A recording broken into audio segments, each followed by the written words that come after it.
అబద్ధ బోధ. అబద్ధ బోధ.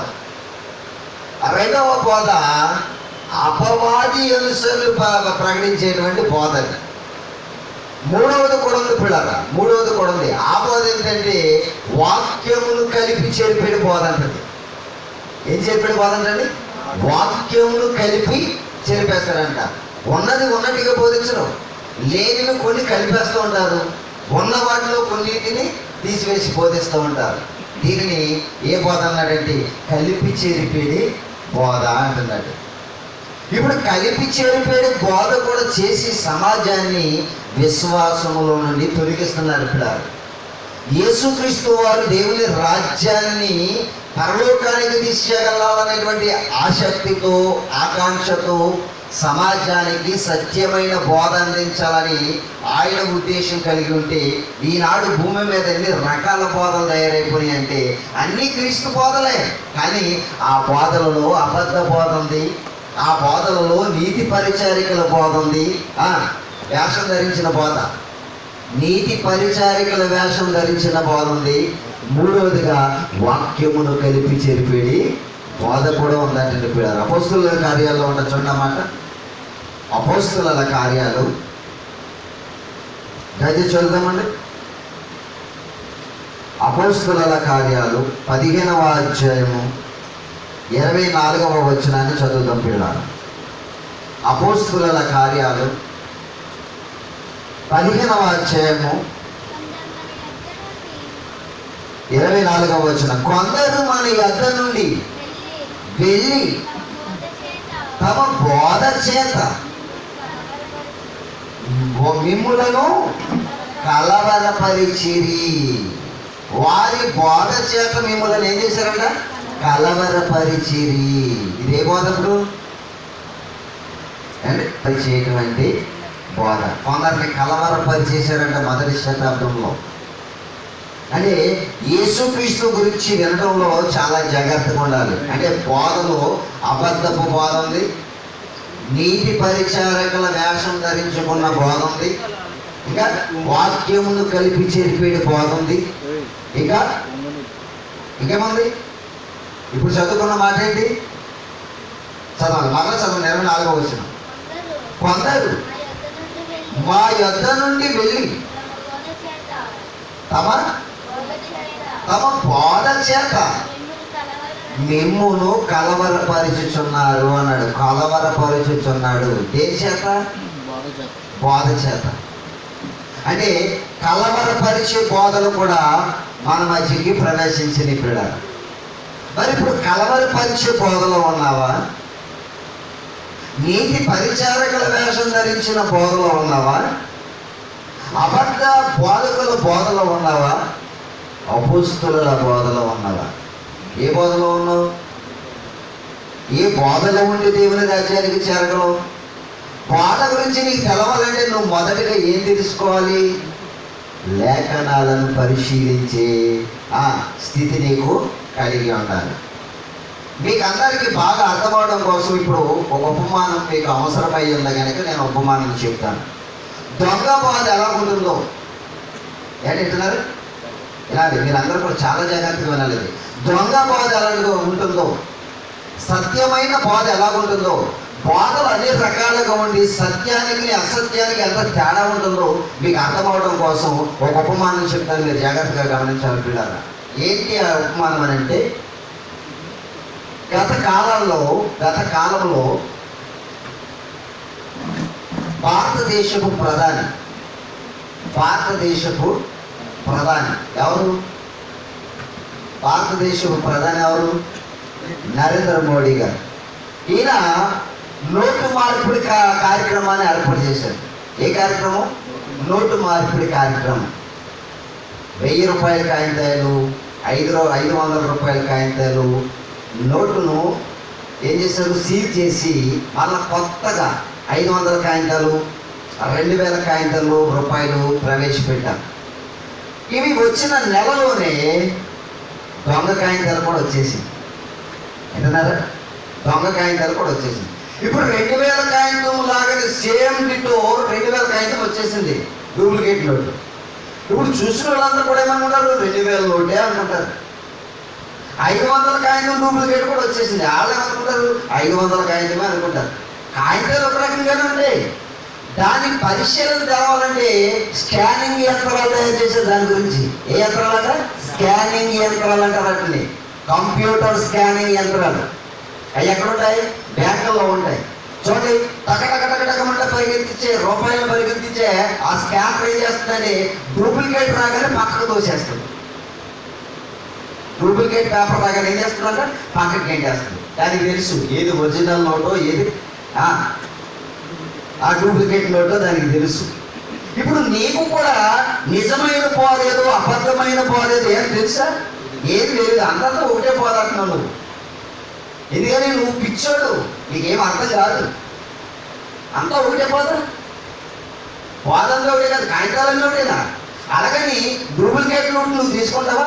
ఇవాళ ప్రపంచంలో చూడండి, సామాన్య మానవుడు మొదలుకొని శాస్త్రవేత్తల వరకు కూడా మీరు బాగా గమనించినట్లయితే, ఒక కొట్టుగాడికి, ఒక కిరాణా షాప్ దగ్గరికి ఒక 100 కాయలు పట్టుకెళ్తే ఆడు పైకి ఎత్తి చూసుకుంటూ ఉంటాడు, అది ఒరిజినలా లేకపోతే డూప్లికేటా అని.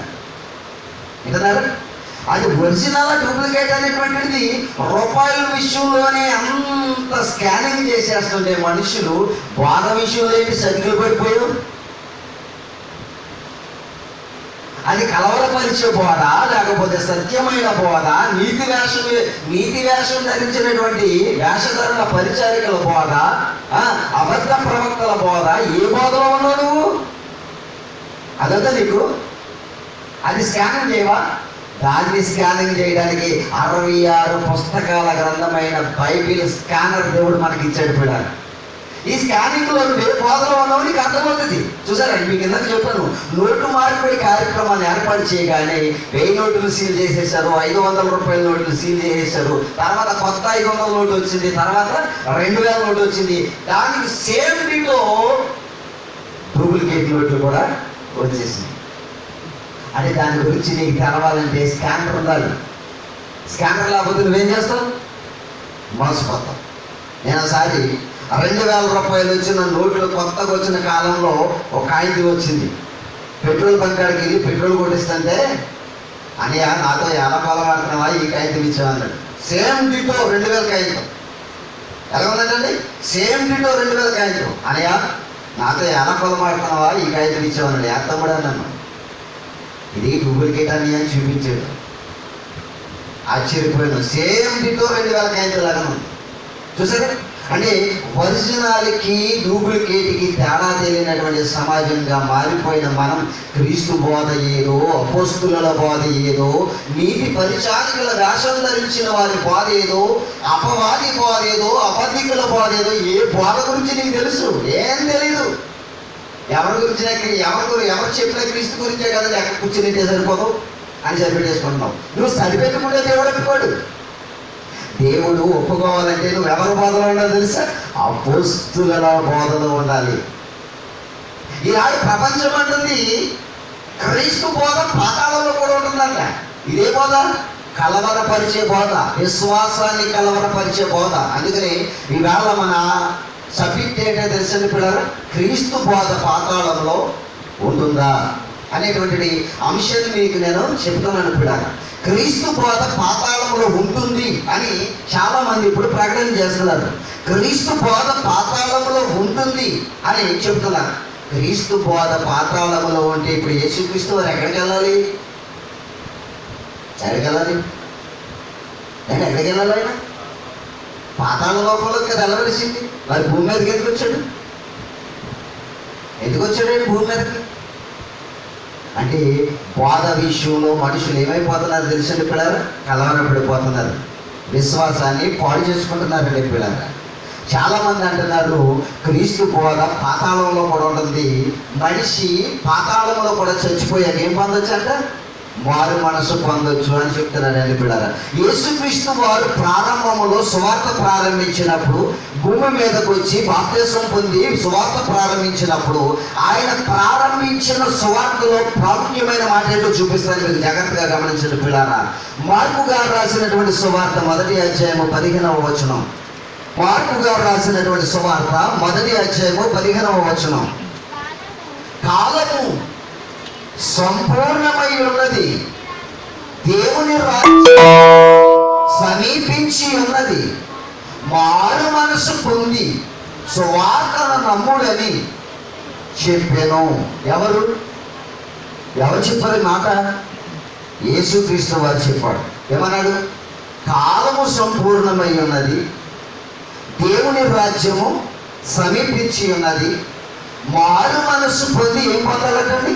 సువార్తను నమ్మండి అని చెప్తున్నాడు. ఎక్కడ నమ్మాలి సువార్త? ఎక్కడ నమ్మాలి సువార్త? భూమి మీద ఉన్నప్పుడే సువార్తను నమ్మాలి.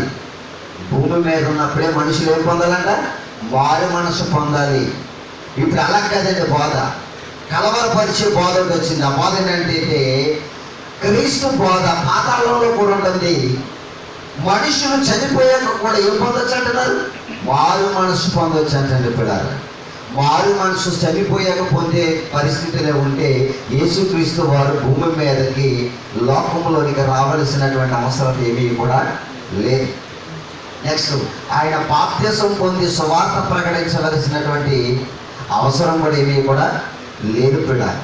మీరు బాగా గమనించగలిగినట్లయితే ఏ రకాల బోధల్లో, ఇన్ని రకాల బోధల్లో ఏ రక బోధలో ఉన్నామో ఒకసారి మనము స్కానర్ దగ్గర ఉన్నాం కనుక పరిశీలన చేసుకోవాలి. ఈ బోధ విషయంలో మనం మోసపోతే మనం చాలా కఠినమైనటువంటి తీర్పులోనికి వెళ్ళిపోతామని దేవుడు తన లేఖనాల్లో చెప్తున్నాడు పిల్లరా. అందరూ క్రీస్తు గురించి ప్రకటిస్తున్నారంట. ఎవరు బాధకులందరూ కూడా ఎవరి గురించి ప్రకటిస్తున్నారు? క్రీస్తు గురించి ప్రకటిస్తున్నారంట. కానీ క్రీస్తు గురించి ప్రకటించిన బోధనలో ఏమన్నా తెలుసా? కలవరపరిచే బోధ ఉంది, అబద్ధ బోధ ఉంది, నీతి వేషం ధరించిన పరిచారికల బోధ ఉంది, ఇంకా వాక్యమును కలిపి చెప్పేది బోధ ఉంది. ఏ బోధలో ఉన్నాం మనము? అపోస్తలుల బోధలో ఉన్నామా? ఈ కలివిలైపోయినటువంటి బోధల్లో ఉన్నామా? అపోస్తలుల బోధలో లేకపోతే మన దేవుని రాజ్యానికి చేరడము కష్టం పిల్లారా. నేను ఎక్కడైతే కూర్చుని వినేస్తున్నాను వచ్చేస్తున్నాను అనుకో, మోసపోవద్దు. నోటి విషయంలో మోసపోయినట్టు బోధ విషయంలో మాత్రము మోసపోకూడదు. అది చాలా జాగ్రత్తగా నోటి విషయంలో నువ్వు వెలుగు కలుగుంటావే. ఇది దొంగ నోట లేకపోతే ఒరిజినల్ నోట అనేటువంటిది పరిశీలన చేసుకుని మరి పట్టుకుని వెళ్తావే. నీవు బోధ విషయంలో కూడా జాగ్రత్త పడమని దేవుడు చెబుతున్నాడు పిల్లారా. నేను ఇంకా అసలు విషయానికి వస్తే జాగ్రత్తగా మీరు గమనించండి పిల్లారా. క్రీస్తు బోధ భూమి మీద పిల్లారా, పాతాళం యొక్క బోధ ఏమీ కూడా ఉండదు.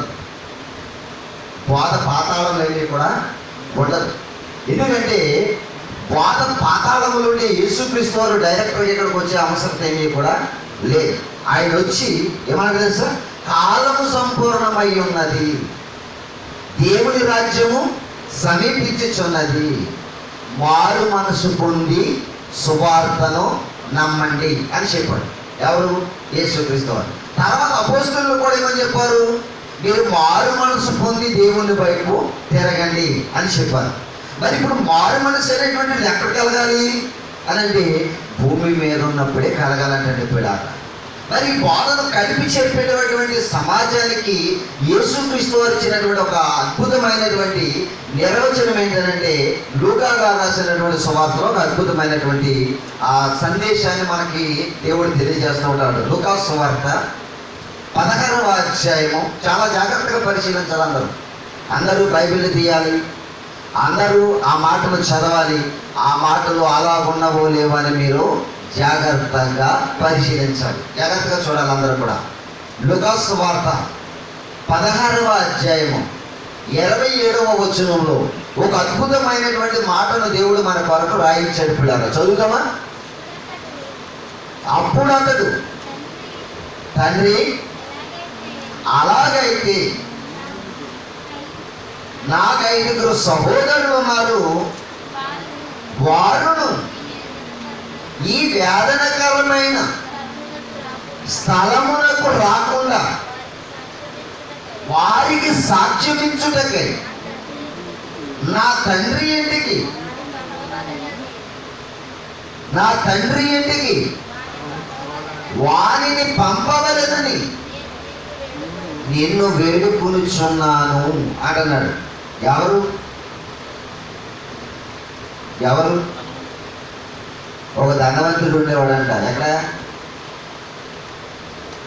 ఐగుప్తు దేశంలో. ఈజిప్ట్ దేశము అన్నారు దాన్ని. ఏ దేశంలో అంటే ఐగుప్తు దేశంలో ఒక ధనవంతుడు ఉండేవాడంట. అతడు అంటే ఊదా రంగు వస్త్రములు ధరించేవాడంట. ప్రతి దినము కూడా బహుగా ఏపడుతుండేవాడంట, సుఖపడుచుండేవాడంట. బహుగా సుఖపడుచుండేవాడంట. ఆ దినాలలో లాజరు అనేటువంటి ఒక వ్యక్తి ఉండేవాడంట. ఆయన ఈ ధనవంతుడికి సువార్తను ప్రకటించేవాడంట. కానీ ఆయన సువార్త ఎంత మాత్రము కూడా వినలేదంటే చూడాలి.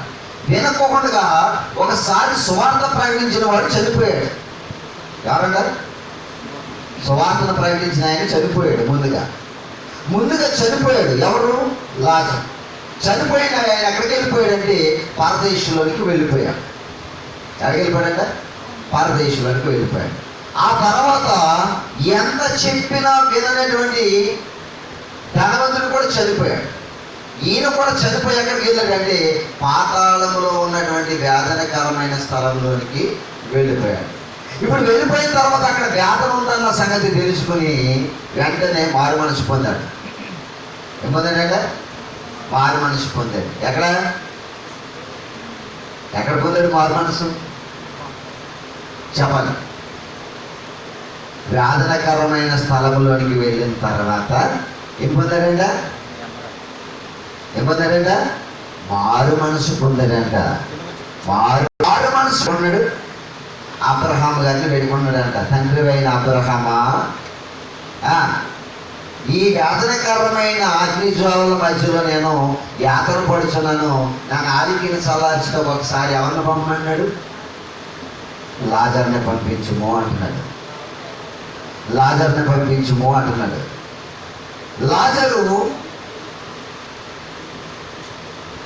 లాజర్ని పంపించమని ఎప్పుడైతే ఈ మాట చెప్పాడో అక్కడ అబ్రహాం గారు అంటున్నాడు రాజాలకు ఉన్నట్లు దేవుడు మీకు మాకు మధ్య ఏమి ఏర్పాటు చేశాడంట? మహా అగాధము ఏర్పాటు చేశాడు అని చెప్పాడు. అప్పుడు వెంటనే ధనవంతుడు మరలా ఎవరిని వేడుకుంటున్నాడంటే అబ్రహాముని వేడుకుంటున్నాడు. ఏమని తెలుసా? అయ్యా, నాకు 5 సహోదరులు ఉన్నారు. ఎక్కడ? భూమి మీద ఉన్నారు. భూమి మీద నాకు ఎంతమంది ఉన్నారు? సహోదరులు 5 సహోదరులు ఉన్నారు. ఆ 5 సహోదరులు ఈ వేదనకరమైన స్థలముకు రాకుండానట్లు సాక్ష్యం ఇవ్వడానికి, నన్ను గురించి సాక్ష్యం ఇవ్వడానికి ఒకసారి ఎవరిని పంపమన్నాడు? ఎవరిని పంపమన్నాడు? లాజర్ని పంపమన్నాడు. ఎక్కడికి? భూమి మీద. ఒకసారి చనిపోయిన లాజర్ని భూమి మీదకు పంపించు, నా పరిస్థితి గురించి వివరించమని చెప్పించు. వాళ్ళు నా గురించి వివరించి చెబితే వాళ్ళు మార్పు చెందుతారేమో అని చెప్పేసి లాజర్ను పంపించమని అబ్రహాముని వేడుకుంటున్నాడు. ఎవరు? ధనవంతుడు. ఈ ధనవంతుడు వేడుకుంటుంటే అబ్రహాము గారు చాలా ఘాటైనటువంటి సమాధానాన్ని ఇచ్చాడంటే పిల్లరా. ఏంటో తెలుసా? చదవండి కింద వచనాల్లో. చాలా ఘాటైన సమాధానాన్ని ఇచ్చాడు. 27, 28, 29, 30, 31 వచనాలు చదువుదామా? చదవాలి. అప్పుడు అతడు, తండ్రి అలాగైతే వారును ఈ వేదనకరమైన స్థలమునకు రాకుండా వారికి సాక్ష్యం ఇచ్చుటకై నా తండ్రి ఇంటికి లాజర్ని పంపవలెనని నిన్ను నేను వేడుకొనిచున్నానని అనెను. అందుకు అబ్రహాము వారి యొద్ద మోషేయు ప్రవక్తలను ఉన్నారు, వారు మాటలు వినవలెనని అతనితో చెప్పగా అతడు, తండ్రివైన అబ్రహాము, అలాగూ అనవద్దు, మృతులలో నుండి ఒకడు వారి వద్దకు వెళ్ళిన ఎడల వారు మారు మనసు పొందుదురేమో అని చెప్పాను. ఎక్కడి నుంచి వస్తే మారు మనసు పొందుతారంటే, మృతుల్లో నుంచి ఒకడు లేచి వచ్చి చెప్పితే మారు మనసు పొందుతారేమో నా సహోదరులు. ఒకసారి లాజర్ని పంపవయ్యా భూమి మీదకి అని చెప్తున్నాడు. అంటే మారు మనసు ఎక్కడ ఉంటుంది? మారు మనసు ఎక్కడ పొందాలని చెప్తున్నాడు? భూమి మీద. చనిపోయిన తర్వాత మారు మనసు పొందితే రక్షణ లేదని చెప్తున్నాడు. ఎవరు? ధనవంతుడు సాక్ష్యం ఇస్తున్నాడు. మనకి ధనవంతుడే సాక్ష్యం ఇస్తున్నాడు. అక్కడ ఏమి లేదు, రక్షణ బోధ లేదు. ఎక్కడ? పాతాళంలో. మరి నాడు ప్రపంచం ఏమంటుంది? బోధలు కలవరపాటు చేస్తున్నారు, విశ్వాసాన్ని పాడు చేసేస్తున్నారు, సంఘ విశ్వాసాన్ని పాడు చేస్తున్నారు, క్రైస్తవ సమాజాన్ని కలవరపరుస్తున్నారు బోధల చేత. పాతాళంలో కూడా రక్షణ బోధ ఉందంట. పాతాళంలో రక్షణ బోధ ఉంది. ధనవంతుడు రక్షణ పొందాలి కదా, మారు మనసు పొందాడు. అక్కడికి వెళ్ళాక మారు మనసు వచ్చింది ఆయనకి. మారు మనసు వస్తే సరిపోతే అక్కడికి వెళ్ళిన తర్వాత రక్షణ పొందడానికి అవకాశము లేదు పిల్లల. అందుకనే ధనవంతుడు వేడుకుంటున్నాడు. మారు మనసు అనేది ఎక్కడ పొందాలని? భూమి మీద ఉన్నప్పుడే పొందాలి. అందుకే నాకు 5 సహోదరులు ఉన్నాడు. ఆ 5కి నేను ఆ వేదనకరమైన స్థలములో అగ్నిజ్వాలల మధ్యన యాతన పడుతున్నానని అతని కనులారా చూసిన లాజరును ఒకసారి పంపించి నా గురించి చెప్పించవయ్యా, వారు మారు మనసు పొంది ఈ స్థలానికి రాకుండా ఉంటారు అని చెప్తున్నాడు. అబ్రహాము దగ్గర వేడుకుంటున్నాడు. వెంటనే అబ్రహాం ఏమన్నాడు తెలుసా? అయ్యా, మోషేయు ప్రవక్తలు అక్కడ వాక్యం చెప్తున్నారు. ఆ వాక్యము వారు విని మారు మనసు పొందితే నువ్వు ఉన్న స్థలంలోనికి వారు రారయ్యా అని చెప్తున్నాడు. అంటే రక్షణ బోధ ఎక్కడుంది? వినాలి ఇప్పుడు. ఎక్కడుంది రక్షణ బోధ? భూమి మీదే ఉంది. చాలామంది అంటారు చచ్చిపోయాక ఏం జరిగిందో ఎవరికి తెలిసింది, ఇదంతా కూడా మాయ అంటున్నాడు. రైట్, మీకు ఒక మాటని చెప్పి నేను ముందుకి ఇంకా కొన్ని విషయాలు చెప్పిన తర్వాత నేను ముగిస్తాను. జాగ్రత్తగా ఉండండి. చనిపోయాక ఏం జరుగుతుందో తెలియదు అంటున్నావు. తల్లి గర్భములో నుంచి భూమి మీదకి రాకముందు ఇక్కడ ఏముందో నీకు తెలుసా? నేను వేసే ప్రశ్న ఇది. నీకు తెలుసా? తల్లి గర్భములో నుంచి భూమి మీదకి రాకముందు ఈ లోకంలో ఏముందో నీకు తెలియదే. వచ్చిన తర్వాత కదా తెలుసుకున్నావు. భూమి మీద ఏముందో? భూమి మీద జనాలను చూస్తున్నావు, భూమి మీద జంతువులు చూస్తున్నావు, భూమి మీద సమస్త సృష్టిని చూస్తున్నావు. ఇవన్నీ ఎప్పుడు చూసావు? భూమి మీదకి వచ్చిన తర్వాత కదా. అలాగే నీకు చావు తర్వాత ఏముందో తెలియాలంటే నువ్వు చావాలి. నువ్వు చచ్చిన తర్వాత తెలుస్తుంది నీకేం జరుగుతున్నది. అది ఎవరికి తెలిసింది? ఈనాటి అమాయకపు మూర్ఖత్వంతో బతుకుతున్నటువంటి ఒకనాటి ధనవంతుడు లాంటి జీవితం నీకొద్దు. ఒకనాడు ధనవంతుడు కూడా అలాగనుకున్నాడు. చనిపోయిన తర్వాత ఏం జరిగిందో ఎవరు చెప్తాడు అనుకున్నాడు. కడకి చనిపోయాడు. చనిపోయిన తర్వాత జరిగింది ఏంటంటే అతడు వేదనకరమైన స్థలములోనికి జారిపోయాడు. బిడ్డారా, ఆ జారిపోయిన తర్వాత మనకి కూడా ఒక మాట అంటూ ఉంటాం, సామెత, క్షవరం అయితేనే కానీ ఎవరు రాదంట. ఏదంట? క్షవరం అయితేనే కానీ ఎవరు రాదంట. ఇప్పుడు అయ్యగారికి ఎవరు ఎక్కడికి వెళ్ళకి వచ్చిందో తెలుసా? వేదనకరమైన స్థలములో అగ్నిజ్వాలల మధ్యకి వెళ్ళిన తర్వాత వివరం వచ్చింది. వివరం వస్తే సుఖమైంది, రక్షణ పొందే అవకాశం అక్కడ లేదు. పిల్ల అంటే మనిషి మారు మనసు ఎక్కడ పొందాలి? భూమి మీద ఉన్నప్పుడే పొందాలి. రక్షణ బోధ ఎక్కడ ఉంది? ఎక్కడ ఉంది? పాపక్షమాపణ ఎక్కడ ఉంది? ఎక్కడ ఉంది? పాపాలతో చనిపోతే అక్కడ పాపక్షమాపణ లేదు. మారు మనసు పొందిన, మారు మనసు పొంది పాపక్షమాపణ నిమిత్తము యేసుక్రీస్తు నామములో మీరు ఏం పొందమని చెప్పాడు? బాప్తిసం పొందమని చెప్పాడు. మరి బాప్తిసం పాతాళంలో కూడా ఉందా? లేదే.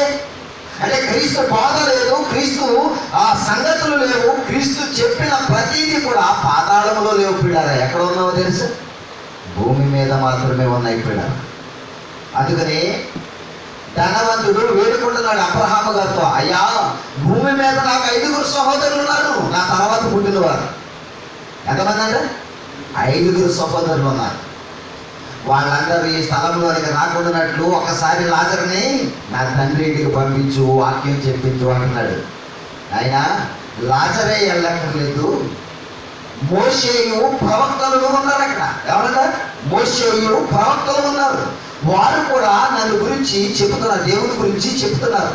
వారు చెప్పిన మాటలు విని మారు మనసు పొంది బాప్తిసం తీసుకుని రక్షణ భాగ్యాన్ని పొందుకుంటే మేము ఎలాగైతే నెమ్మది పొందుతున్నామో ఆ నెమ్మది పొందే స్థలానికి ఈ సహోదరులు కూడా వస్తారు అన్నాడు. అలాగూ వేడుకోకపోతే మనం కూడా ఏమనుకుందామో తెలుసా? చచ్చిపోయిన తర్వాత కూడా బోధ ఉందనుకుందాం. అంటున్నారా? ఇంకేమంటున్నారు? చదువు 29వ వచనం. 29వ వచనం. అందుకు అబ్రహాము మోషేయు ప్రవక్తలు ఉన్నారు, వారి మాటలు వినవలెనని అతనితో చెప్పగా అతడు తండ్రివైన అబ్రహాము అలాగూ అనవద్దు, మృతులలో నుండి ఒకడు వారి యొద్దకు వెళ్ళిన ఎడల వారు మారు మనసు పొందినని చెప్పాను. అందుకతడు మోషేయు ప్రవక్తలను చెప్పిన మాటలు వారు వినని ఎడల కాదు, వారు వినని ఎడల మృతులలో నుండి ఒకడు లేచినను వారు నమ్మరని అతనితో చెప్పాను. అబ్రహాము గారు డిక్లేర్ చేసి చెప్తున్నాడు ఆఖరిగా ఫైనల్. ఏమన్నాడు తెలుసా?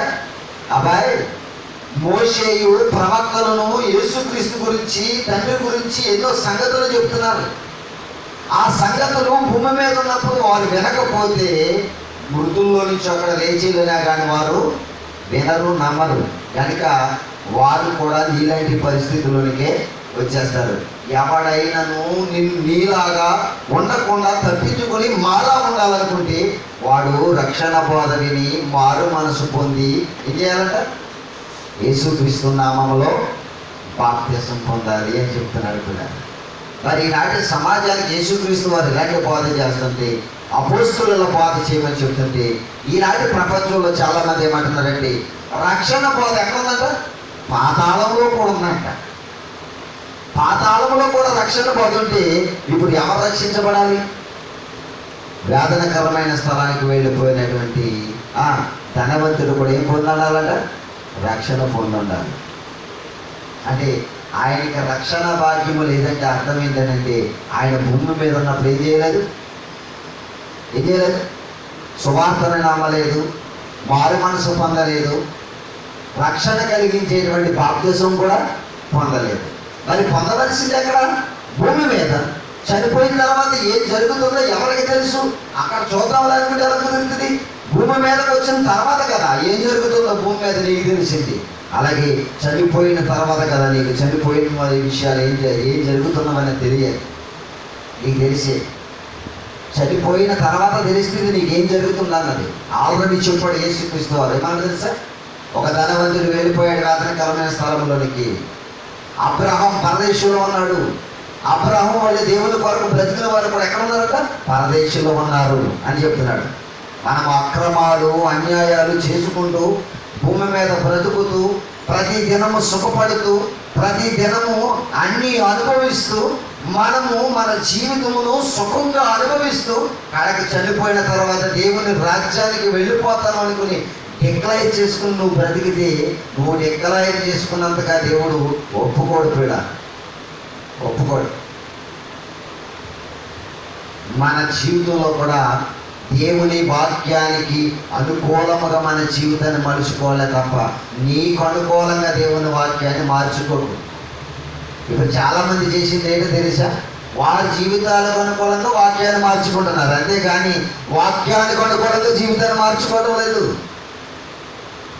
వాక్యానికి అనుకూలంగా జీవితాన్ని మార్చు, అంతేగాని నీ జీవితానికి అనుకూలంగా వాక్యమును మార్చుకో. కలిపి చేరిపోయిన బోధలు చేయొద్దు, అబద్ధపు బోధలు చేయొద్దు. ఇంకేమన్నారు? దేవుడు ఇంకేమన్నాడు? దొంగ బోధలను చేయొద్దు, నీతి పరిచారికల వేషధారణ కలిగినటువంటి బోధలను చేయొద్దు. ఏ బోధ చేయాలంట? చాలా మందిలో ఉండేటువంటి ఒక అద్భుతమైనటువంటి ఆలోచన ఏంటి తెలుసా? ఏమైనా సాధిస్తే ఎక్కడికి వెళ్ళాక సాధిస్తామంటారంట? చనిపోయాక పాతాళ లోకంలో సాధిద్దాం అనుకుంటారంట. రక్షణ ఎక్కడికి వెళ్ళాక దొరకదా?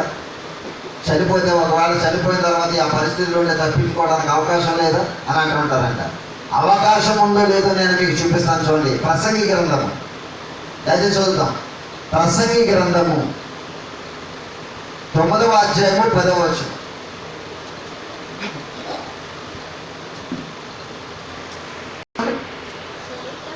చేయుటకు నీ చేతికి వచ్చిన ఏ పనినైనను నీ శక్తి లోపము లేకుండా చెయ్యము. నీవు పోవు పాతాళమునందు పని అయినను ఉపాయమైనను తెలివి అయినను జ్ఞానమైనను లేదు అంటున్నాడు. నువ్వు పోవు పాతాళమందు అంటున్నాడు. తీసుకున్నారు ప్రతి వాళ్ళు? ప్రసంగి గ్రంథము 9వ అధ్యాయము 10వ వచనం. ప్రసంగి గ్రంథము 9వ అధ్యాయము 10వ వచనం. అక్కడ లేఖనాన్ని జాగ్రత్తగా పరిశీలించినట్లయితే పాతాళంలో పోయే వాడికి ఏం లేదంటే అక్కడ, పాతాళంలోకి వెళ్ళిపోయిన వాడికి ఏం లేదంటే అక్కడ చదవాలి.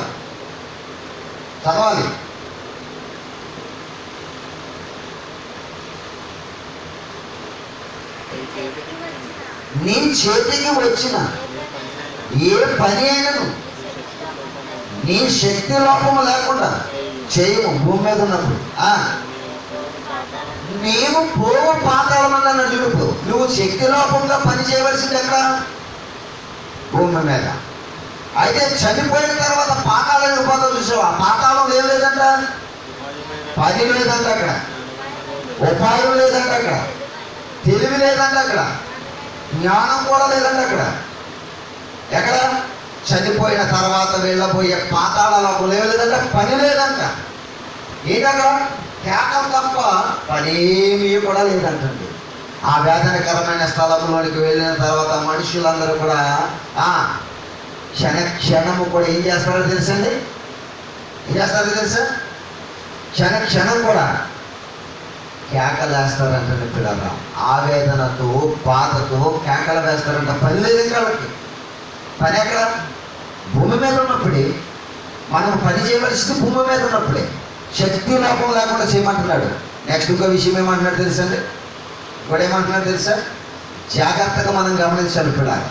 శక్తి లోపము లేకుండా దేవుని పనిని చేయాలి. భూమి మీద ఉన్నప్పుడు మనం వెళ్ళిపోయే పాతాళ లోకములు అక్కడ ఏమి లేదంట? జ్ఞానమైనను తెలివైనను ఉపాయమైనను కూడా లేదంటే పిల్లలు. ఏదైనా తప్పించుకుంటాక ఉపాయం పడుతూ ఉంటారు భూమి మీద. అండ్ ఏదైనా సమస్య వచ్చిందనుకో, దాని నుంచి తప్పించుకోవడానికి భూమి మీద ఎన్నో ఉపాయాలు ఆలోచిస్తూ ఉంటారు. ఇప్పుడు ఆ ధనవంతుడు ఉపాయాన్ని ఎన్ని చేద్దామన్నా కానీ ఉపాయాలు ఏమి లేవు అక్కడ. అందుకని అగ్ని జ్వాలల్లో నుంచి తప్పించుకోవడానికి ఉపాయం లేక ఎక్కడ ఉండిపోయాడు? ఆ వేదనకరమైన స్థలములోనే ఉండిపోయాడు పిల్లలు. మనకి ఏదైనా ఆపద వచ్చినప్పుడు, సమస్య ఇచ్చినప్పుడు తప్పించుకోవడానికి ఏదో ఒక ఉపాయాన్ని మనము వినియోగిస్తూ ఉంటాం. ఇప్పుడు వేదనకరమైనటువంటి స్థలానికి వెళ్ళిపోయిన ధనవంతుడికి ఏమి లేదంట? ఉపాయం లేదు తప్పించుకోవడానికి. అంత అపాయమే ఉంది అక్కడ. ఏమి లేదంట? ఉపాయం లేదు. ఏముంది? అపాయం మాత్రమే ఉంది అక్కడ. అపాయంలోకి వెళ్ళిపోయాడు. ఇంకా ఉపాయం లేదు ఆయనకి. ఇప్పుడు మనము భూమి మీద ఉన్నప్పుడే యేసుక్రీస్తు వారు మనకి ఏం చెప్పాడండి? మారు మనసు పొందండి, దేవుని రాజ్యము సమీపించుచున్నది అని చెప్పాడు పిల్లలు. బతికున్నంతసేపు మనిషి మారడు. చచ్చకి తెలుస్తుంది. ఎవరికలాగా? ధనవంతుడిలాగా. అప్పుడు అంటాడు అనమాట, బాబు మా మిస్సెస్ మారు మనసు పొందలేదు, నా పిల్లలు మారు మనసు పొందలేదు, నాకు తల్లిదండ్రులు ఉన్నారు వారు మారు మనసు పొందలేదు, నాకు ఫ్యామిలీ ఉంది మారు మనసు పొందలేదు. ఒకసారి ఎవరన్నా పంపించి బాధ చేయించరాదు అని అడుగుతారంట. మన పూర్వీకులు మన పితరులు అందరూ కూడా అలాగే అడిగిన వాళ్ళే. అందుకే ఈనాడు యేసుక్రీస్తు ద్వారా ఈ సువార్త అంతా కూడా ప్రపంచవ్యాప్తంగా ప్రకటించబడుతుంది. ఈ సువార్తను నమ్మకపోతే, అశ్రద్ధ చేస్తే ఎవరైనా ధనవంతుడు వెళ్ళే స్థలంలోనికి వెళ్ళిపోవలసిందే పిల్లరా. అందుకని మనం జాగ్రత్తగా గమనించాలి. రక్షణ బోధ భూమి మీదే, పాతాళంలో రక్షణ బోధకి ఏమీ కూడా ఉండదు. ఉంటే కనుక ఇప్పుడు మారు మనసు పొందినటువంటి పాతాళ లోకంలోకి వెళ్ళిపోయిన తర్వాత మారు మనసు పొందినటువంటి ధనవంతుడు కూడా ఏం పొందాలి? ఇప్పుడు రక్షణ పొందాలి. ఉందా ఆయనకి రక్షణ? ఇక్కడ లేదు. ఆయన చెప్పాడు, ఈ స్థలమునకు రాకున్నట్లయితే ఆ స్థలం నుంచి ఎవరు కూడా తప్పించుకోలేరని ధనవంతుడు చెప్పుతున్నట్లుగా వాక్యం మనకి అర్థమవుతుంది. అబ్రహాము కూడా మనం ఏమని చెప్తున్నాడు? అక్కడ మోషేయు ప్రవక్తలు ఉన్నారు వాక్యం చెప్పడానికి. వారు చెప్పిన మాటలు వింటే నీ సహోదరుల్లో ఎవరు నీ దగ్గరికి రారు అని చెప్తున్నారు అంటున్నారు. అందుకని మనము బోధ విషయంలో ఎలా ఉండాలంట? జాగ్రత్త కలిగి ఉండాలంటుంది. బోధ ఏ బోధ వింటున్నాం అన్నది జాగ్రత్త కలిగి ఉండాలి. ఎలాంటి బోధ దగ్గర కూర్చున్నాం అనేటువంటిది జాగ్రత్త కలిగి ఉండాలి. అపోస్తలుల బోధలో మనం లేకపోతే మనకి కలవరపరిచే బోధలు ఉన్నవి, ఇంకేమని చెప్పారు? దొంగ బోధలు ఉన్నవి, నీతి పరిచారికల వేషధారణ కలిగించేటువంటి బోధలు ఉన్నవి, మోసపుచ్చే బోధలు ఉన్నవి, వాక్యమును కలిపి చెప్పే బోధలు ఉన్నవి. ఈ బోధలన్నీ కూడా వింటున్నాం. మనం ఏమనుకుంటున్నామంటే ఏదైతే ఎక్కడో చోట యేసుక్రీస్తు గురించి వింటున్నామని అనుకుంటున్నాం. అన్ని బోధలు నిన్ను రక్షించవు. నిన్ను రక్షించేది ఏ బోధ తెలుసా? అపోస్తలుల బోధ ఒకటి. ఏ బోధ రక్షిస్తుందంట? అపోస్తలుల బోధ ఒకటే నిన్ను రక్షించేదంట పిల్లరా. అందుకని చనిపోయిన తర్వాత వెళ్ళేటువంటి పాతాళ లోకంలో ఏ పని కూడా లేదు, ఉపాయం లేదు, అపాయం తప్ప అని చెప్పేసి దేవుడు తన లేఖనాల ద్వారా మనకి తెలియజేస్తున్నాడు పిల్లలు. అందుకని రక్షణ అనేటువంటిది ఎక్కడ పొందాలని అంటే భూమి మీద ఉన్నప్పుడు మాత్రమే పొందాలి. రక్షణ అంటే ఏంటి? ఆదివారం ప్రార్థనకి వెళ్ళి వచ్చేస్తే సరిపోతుంది. మనం సరే అలా సరిపెట్టేసుకుంటే సరిపోతా? మన జీవిత కాలంలో ప్రభు కార్యాలు మన జీవితంలో నెరవేర్చాలి. ఆయన కార్యమును మనం నెరవేర్చకుండా ఓన్లీ ప్రార్థనకు మాత్రం వెళ్ళి చేస్తే మనం భక్తులు పరలోకం మందనుకోకూడదు. మనకు కొన్ని సందర్భాల్లో కొన్ని పనులు దేవుడు మనకు నియమించాడు. ఆ పనిని మనం భూమి మీద చేయాలి. ఆ పనిని చేయకుండా మనము కాలాన్ని గడుపుకుంటూ వెళ్ళిపోతే దేవుని రాజ్యపు హక్కుదారులుగా మనం ఉండలేము. ఇప్పుడు పాతాళ లోకంలోనే భయంకరమైన స్థలము, వేదనకరమైన స్థలం. అదే కాకుండా ఒక పరదేశం కూడా ఉంది. ఆ పరదేశులు ఎవరున్నారంటే దేవుని కొరకు నమ్మకంగా భూమి మీద బ్రతికిన వారు ఉంటారని పిల్లలు. అందుకనే భూమి మీద ఉన్నప్పుడే మనుషులు ఏం పొందాలంట?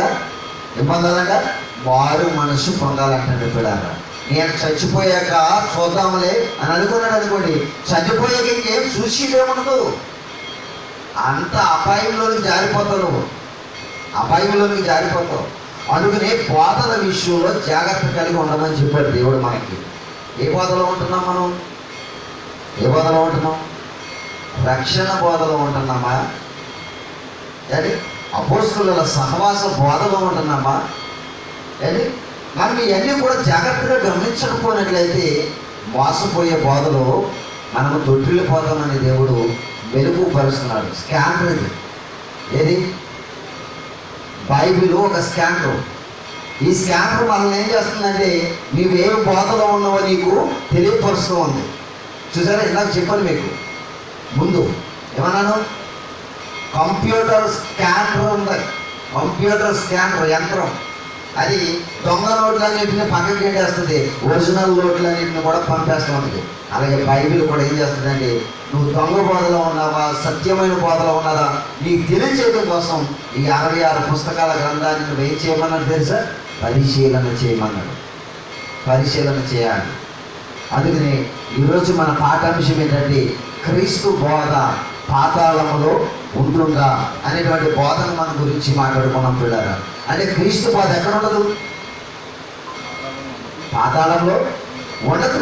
అక్కడ రక్షణ బోధ లేదు. ఇంకా రక్షించబడడానికి అవకాశం అక్కడ లేదు పిల్ల. ఎందుకంటే రక్షణ మనిషి ఎక్కడ పొందాలని అంటే భూమి మీద ఉన్నప్పుడే పొందాలి పిల్ల. అందుకని యేసుక్రీస్తు వారు డైరెక్ట్ ఎక్కడికి వచ్చారంటే భూమి మీదకి వచ్చారు. ఎందుకని మారు మనసు పొందాలన్నా బాప్తిసం పొందాలన్నా ఎక్కడ పొందాలి? మనిషి భూమి మీదే పొందాలి కనుక. అందుకని మనిషికి మార్పు ఎక్కడ కలగాలని అన్నాడంటే భూమి మీద మార్పు రావాలి అని చెప్పాడు. ఎలా వస్తుంది మార్పు అని అంటే ఇలాంటి సందర్భాలు చదువుకున్నప్పుడు మనిషికి ఏం రావాలంటండి? మార్పు రావాలి. ఎలా వస్తుంది మార్పు అని అంటే నీవు పుట్టినప్పుడు ఈ లోకం ఉందన్న నీవు పుట్టినప్పుడు ఈ లోకం ఉందన్న సంగతి నీకు ఎలా తెలియదు? నువ్వు చావక ముందు చచ్చిపోయే లోకంలో పాతాళ లోకంలో ఏముందో నీకు కూడా తెలియదు కనుక నీకు తెలియపరచడానికి 66 పుస్తకాల గ్రంథంలో ఈ మహాజ్ఞానాన్ని దేవుడు మన కొరకు రాయించాడని కూడా. పాతాళ లోకములో ఏం జరుగుతుందో పరిస్థితులు చెప్పాడు. పాతాళ లోకములో వెళ్ళిన తర్వాత ఇక రక్షణ పొందే అవకాశం లేదు. ఇంకో ఉపాయాలు గట్ట ఏముండవండి అక్కడ. తెలివి లేదంట అక్కడ. ఇక్కడ మనం ఏదైనా మంచిగా తప్పించుకోవడానికి తెలివి ఉపయోగిస్తాం. అలా చదువుతారా మనకి? ప్రసంగి గ్రంథము 9వ అధ్యాయము 10వ వచనం. నేను ముగిస్తాను. ప్రసంగి గ్రంథము 9వ అధ్యాయం 10వ వచనం. నేను ముగింపుకు వచ్చాను. చాలా జాగ్రత్తగా మాటలు చదువుకుందాం. ప్రసంగి గ్రంథము చేయుటకు నీ చేతికి వచ్చిన ఏ పని అయినను నీ శక్తి లోపము లేకుండా చేయము. నీవు అది వచ్చేసారండి. నీవు పోవు పాతాళము అంటున్నాడు. నీవు పోవు పాతాళం అంటే మనిషి చనిపోయిన తర్వాత ఎక్కడికి పోతాడని? పాతాళ లోకంలోనికి పోతాడని దేవుడు డిక్లేర్ చేసి చెప్పాడు. దేవుడు డిక్లేర్ చేసి చెప్పాడండి. పుట్టేది భూమి మీద, పోయేది పాతాళ లోకంలోనికి అని చెప్తున్నాడు. పుట్టేది భూమి మీద, పోయేది పాతాళ లోకంలోనికి. పాతాళ లోకంలోనే 2 పరదేశం, వేదనకరమైన స్థలం. అక్కడ తెలివైనను ఉపాయమైనను అంటున్నాడు. చూడండి అక్కడ చదవండి. ఆ మాటలు చదివిన తర్వాత ముగించుకుందాం. నీవు పోవు పాతాళమందు పని అయినను ఉపాయమైనను తెలివి అయినను జ్ఞానమైనను లేదు లేదు అని చెప్పాడు. తెలివి ఎక్కడ ఉన్నది? భూమి మీద ఉన్నప్పుడే. జ్ఞానం ఎక్కడ ఉన్నది? భూమి మీద ఉన్నప్పుడే. ఉపాయాలు ఎక్కడ ఉన్నాయి? భూమి మీద ఉన్నప్పుడే. వెళ్ళిపోయే పాతాళ లోకంలో ఏమీ కూడా లేదు. ఏమీ లేదు. అంతా కూడా మన జీవితం అంతా కూడా శూన్యమైపోద్ది. అందుకనే మనము భూమి మీద ఉన్నప్పుడే ఈ ప్రాణము పోకముందే, ఈ జీవితం ముగియక ముందే ధనవంతుడు వెళ్ళిన ఆ ప్రదేశంలోనికి మనము వెళ్లకుండా ఉండాలనంటే ఇలాంటి సేవకుల చెప్పుతున్న దేవుని మాటలు విని జీవితాన్ని మార్చుకుని బాప్తిస్మం పొంది సంఘ సహవాసం చేస్తూ రొట్టె విరుచుటలోను వింటున్నారా? ఆఖరిగా చెప్తున్నాను. రొట్టె విరుచుటలోను ఇందులో రొట్టె విరుచుటలోను సహవాసములోను బోధలోను ప్రార్థన చేయటంలోను ఎడతెగకుండా మన జీవితాన్ని గడపాలంటే భూమి మీద ఏమైనా గడుపుతున్నాం మనం? అపోస్తుల బోధలో సహవాసం ఉండాలి. మనం బోధ వినాలి. సత్యమైన బోధ, అపోస్తుల బోధ వినాలి. సహవాసం ఉండాలి. సంఘ సహవాసం, క్రీస్తు సంఘ సహవాసాన్ని కలిగి ఉండాలి. 3వది రొట్టె విరిచేటువంటి కార్యక్రమంలో మనం పాలుపదస్థం అవ్వాలి. 4వది ఏంటది? ప్రార్థన చేయడంలో కూడా ఉండాలి. ఎడతెగని వారిగా ఉండాలి. మనకు జ్ఞాపకం వస్తే వస్తాం ప్రార్థనకి. ఎప్పుడు జ్ఞాపకం ఉంటే ప్రార్థనకి వెళ్తాం. జ్ఞాపకం లేకపోతే మనకే ప్రార్థన ఉండదు. దేవుడు జ్ఞాపకం లేకుండా మర్చిపోయాడు అనుకో మనం అందరినీ. వింటున్నారా? జ్ఞాపకం లేకుండా ఆయన మర్చిపోయాడు అనుకో మనం అందరినీ. మనం ఏమైపోతాం తెలుసా? మనము ఆయన జ్ఞాపకాలలో నిండిపోయాం పిల్లలు. ఆయనే కనుక మనల్ని జ్ఞాపకం చేసుకోకుండా మర్చిపోయాడు అనుకోండి మనముండం. కానీ మనలను నిత్యము జ్ఞాపకం చేసుకుంటున్న దేవుణ్ణి మనం మర్చిపోతాం. మనకు జ్ఞాపకం వస్తే వస్తాం ప్రాణానికి. మనకు జ్ఞాపకం వస్తే చేస్తాం దేవుని పని. జ్ఞాపకం లేకపోతే మనం దేవుని పనినే చేయం. చూసారా? నోటి విషయంలోనే ఇంత జాగ్రత్త కలిగి ఉంటే దేవుని వాక్యం విషయంలో ఇంకంత జాగ్రత్త కలిగి ఉండాలని మీరు జాగ్రత్తగా ఆలోచన చేయండి పిల్లలు. దొంగ బోధల దగ్గర కూర్చున్నామా నష్టపోతాం. అందుకే అపోస్తలుల బోధ ఏదో పరీక్షించి పాతాళ లోకంలో ఉన్నటువంటి అపాయాన్ని తప్పించుకోవడానికి ఇక్కడే ఉపాయాన్ని కలిగి ఉండాలి. ఎక్కడ? భూమి మీద. ఈ భూమి మీద నువ్వు ఉపాయాన్ని కలిగి లేకుండా నీ జీవితాన్ని ముగించుకుంటే వేదనకరమైన స్థలంలో ధనవంతుడిలాగా ఏడుస్తూ ఉండాలి పిల్లగా. అక్కడ అగ్ని ఆరదు, ఆత్మ చావదు. ఇంకా వెళ్ళిపోయిన వారిని శిక్ష నుంచి తప్పించేవారు ఎవరు ఉండరు పిల్లలు. శిక్ష తప్పించుకోవాలంటే భూమి మీద ఉన్నప్పుడే అంటాడు. అందుకని క్రీస్తు బోధ పాతాళ లోకంలో ఉండదు. ఏంటన్నారు? క్రీస్తు బోధ పాతాళంలో ఉంటుందా అనే ప్రశ్న వేసుకున్నాం. క్రీస్తు బోధ ఎక్కడ ఉండదు? పాతాళ లోకంలో ఉండదు. ఎక్కడ ఉండదు? భూమి మీద మాత్రమే పరిమితం పిల్లల. ప్రార్థన చేసుకున్నాం. కళ్ళు మూసుకోండి. పరిశుద్ధుడైన మా ప్రభుని స్తోత్రాలు. అందరూ చనిపోయాక కూడా రక్షణ బోధ ఉంటుందని వాక్యమును కలిపి చేరిపోయి దొంగ బోధలు ఎన్నో చేస్తున్న కాలంలో మేము ఉన్నాం కనుక మీ బాధ భూమికి మాత్రమే పరిమితము, పాతాళ లోకంలో ఇంకా బోధ లేదని మీ లేఖనాల ద్వారా మీ లేఖనాల పరిశోధించడం ద్వారా మాకు తెలియపరిచినది మీ స్తోత్రాలు. ఇక్కడ కూర్చుని విన్నా నీ పిల్లలందరినీ కూడా లేఖనాల ద్వారా ఆత్మీయంగా బలపరచండి. ఈ కూడుకును ముగించుకున్న వారి గృహాలకు వెళుచుండగా నెమ్మదిని సమాధానాన్ని దయచేయండి. మరొకసారి కలిసి మీ సన్నిధిలో మేము గడపడానికి మీ అవకాశాన్ని మాకు దయచేయండి.